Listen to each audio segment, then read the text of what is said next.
You were at Lake Rant, where I rant about whatever my $15 a month plus patrons want me to rant about. You can get one of these by being one of those. This one is for Ben Zed, who says, rant about how the fuck people don't understand that Steins Gate Zero is trash. Seriously, it's clear that I, and you as well it seems, had a very different experience from watching the original series than most other people.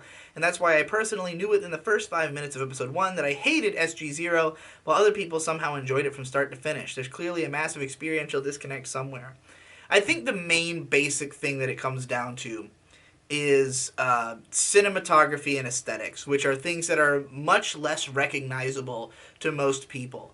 And, like, here's the thing. People who make really great film, which anime is film, people who are great filmmakers, they tend to both value the story and the presentation of the story. Because the reason that they're not writing books, like, Steins Gate Zero, which is originally a visual novel, they both are visual novels. They are using the visual medium to tell the story, the medium of animation, and that's very important to, delivering it well in that medium. Steins Gate, as an anime, didn't inherently need to exist. It was already a game that was already popular and well liked.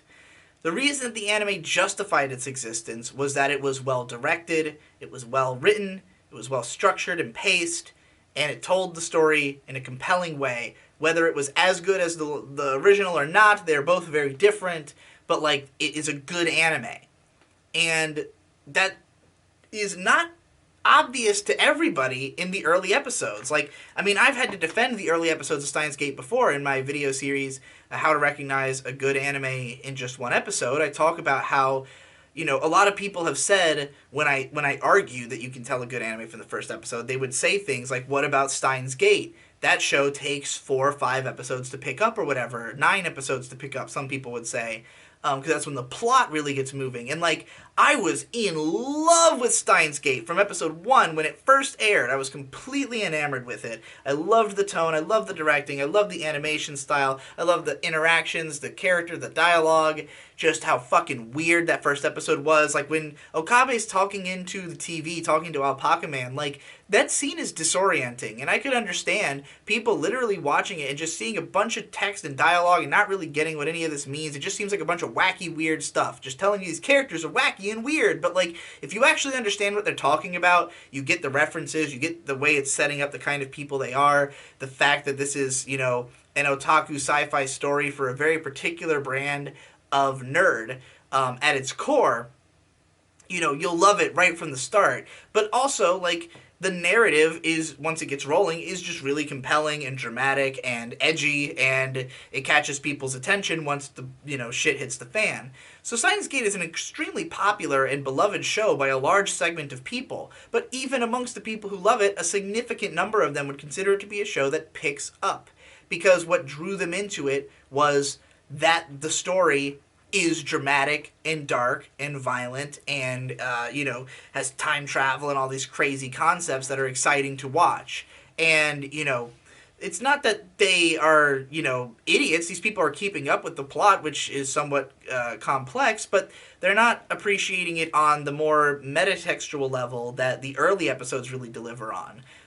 Maybe, again, not getting all of what it's making reference to, or not really seeing, like, what it's trying to say thematically in a cultural sense, or, again, just not appreciating the cinematography and aesthetics of the original. So if you watch Steins Gate Zero, and you do appreciate those elements, it's immediately apparent that they're gone, that it doesn't feel the same, that it doesn't look right, it doesn't sound right, the characters are not aesthetically pleasing anymore.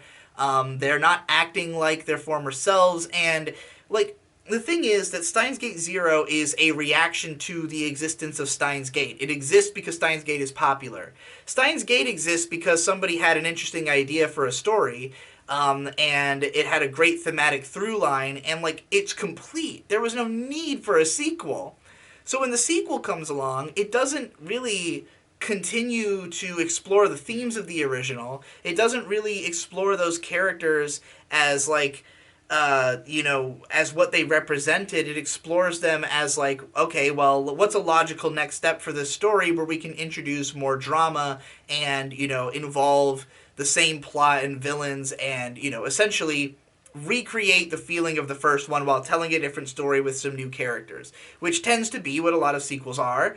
But a lot of them are terrible, and this one just is so clumsy in its execution. And I appreciate that there's a lot missing from the anime that's in the game. People have told me lots of stuff about that. I've also heard plenty of people argue that the game itself is trash and also, has a lot of the same core issues, even if it doesn't have a lot of the problems the anime has of just being ugly and,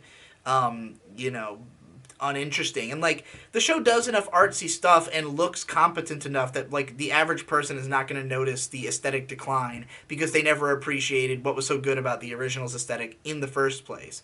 But when you're staring that in the face right at the start of the show, it bodes poorly. And when the plot then is a mangled clusterfuck, then that also bodes poorly. And I'm sure there are plenty of people who disliked Steins Gate Zero just because the plot made no fucking sense. But there's plenty of people who, weren't really... it wasn't that Steins Gate appealed to them because the plot made sense. It appealed to them because the plot was exciting because it had all these, time travel and fucking conspiracies and all this shit.